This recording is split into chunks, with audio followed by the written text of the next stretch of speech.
ಇದಲ್ಲದೆ ಬೆಂಗಳೂರು ನಗರದಲ್ಲಿ ಮತ್ತು ಇಡೀ ರಾಜ್ಯದಲ್ಲಿ ಎಲ್ಲ ಡಿಸ್ಟಿಕಲ್ಲೂ ಕೂಡ ಒಂದು ಪ್ರತ್ಯೇಕವಾದಂಥ ರೌಡಿ ಸ್ಕ್ವಾಡ್.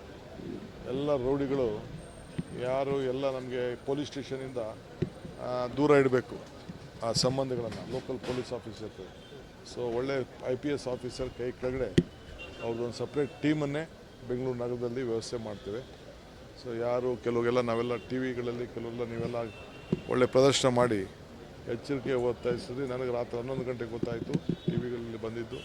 ವಿತಿನ್ 24 hours ಬೆಳಗ್ಗೆ ಅಷ್ಟೊತ್ತಿಗೆ ಅವರೆಲ್ಲ ಅರೆಸ್ಟ್ ಆಗಬೇಕು ಅಂತ ಇನ್ಸ್ಟ್ರಕ್ಷನ್ ಕೊಟ್ಟಿದ್ದೆ. ನಮ್ಮ ಪೊಲೀಸ್ ಅವರೆಲ್ಲ ಅವರೆಲ್ಲ ಅರೆಸ್ಟ್ ಮಾಡಿದ್ದಾರೆ. ಅಂಥದಕ್ಕೆ ಯಾವುದೂ ಕೂಡ ನಾವು ಮುಂದಕ್ಕೆ ಬೆಂಗಳೂರು ನಗರದಲ್ಲಿ ಅವಕಾಶ ಕೊಡೋದಿಲ್ಲ ಯುವಕರಲ್ಲಿ. ಅದಕ್ಕೆ ಒಂದು ಪ್ರತ್ಯೇಕವಾದಂಥ ರೌಡಿ ಸ್ಕ್ವಾಡನ್ನು ನಾವು ಅದನ್ನು ತಯಾರು ಮಾಡ್ತೀವಿ. ಅದಕ್ಕೊಂದು ಸಪ್ರೇಟ್ ಟೀಮು.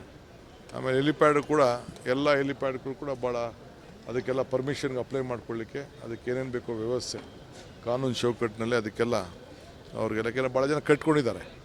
ಅದಕ್ಕೆ ಆ್ಯಕ್ಟಿವ್ ಆಗಿರಬೇಕು ಯಾವಾಗಲೂ ಕೂಡ ಎಮರ್ಜೆನ್ಸಿಗೆ. ಸೊ ಯಾವ ರೀತಿ ಎಮರ್ಜೆನ್ಸಿಗೆ ನಾವು ಒಂದು ಫೈರ್ ಫೋರ್ಸ್ದು ಕೆಲವು ಎಕ್ವಿಪ್ಮೆಂಟ್ಸ್ ಇಟ್ಟಿರ್ತೀವಿ, ಆ ರೀತಿ ಅವರೆಲ್ಲ ಮಾಡ್ಕೊಳ್ಳಿಕ್ಕೆ ಅವ್ರಿಗೆ ಮಾರ್ಗದರ್ಶನವನ್ನು ಕೊಟ್ಟಿದ್ದಾರೆ. ಎಲ್ಲ ಅಪಾರ್ಟ್ಮೆಂಟಲ್ಲೂ ಎಲ್ಲೆಲ್ಲ ಅವಕಾಶ ಇದೆ ಅಲ್ಲೆಲ್ಲ ಮಾಡ್ಕೊಳ್ಳಿ. ಅವರು ಹೊಸದಾಗಲಿ ಹಳೇದಾಗಲಿ ಎಲ್ಲದಕ್ಕೂ ಆಗಲಿ ಕಂಪಲ್ಸರಿ ಅವರು ಮಾಡ್ಕೊಳ್ಬೇಕು. ಹಳೇದಾಗೋಗಿರೋ ಪರವಾಗಿಲ್ಲ, ಟ್ರೈ ಮಾಡೋಣ. ಆಗೋದಾದರೆ ಎಷ್ಟು ಉಳಿಸ್ಕೊಳ್ಳೋಕೆ ಸಾಧ್ಯನೋ ಅದೆಲ್ಲ ಅವ್ರು ಮಾಡ್ಕೊಳ್ತಾರೆ. ಅದು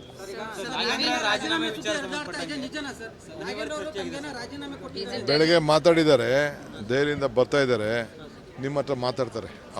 ಅವರೇ ನೇರವಾಗಿ ನಿಮ್ಮ ಹತ್ರ ಏನು ಬೇಕೋ ಅದೆಲ್ಲ ನಾನು ಹೇಳಕ್ಕೆ ನಾನು ತಯಾರಿಲ್ಲ.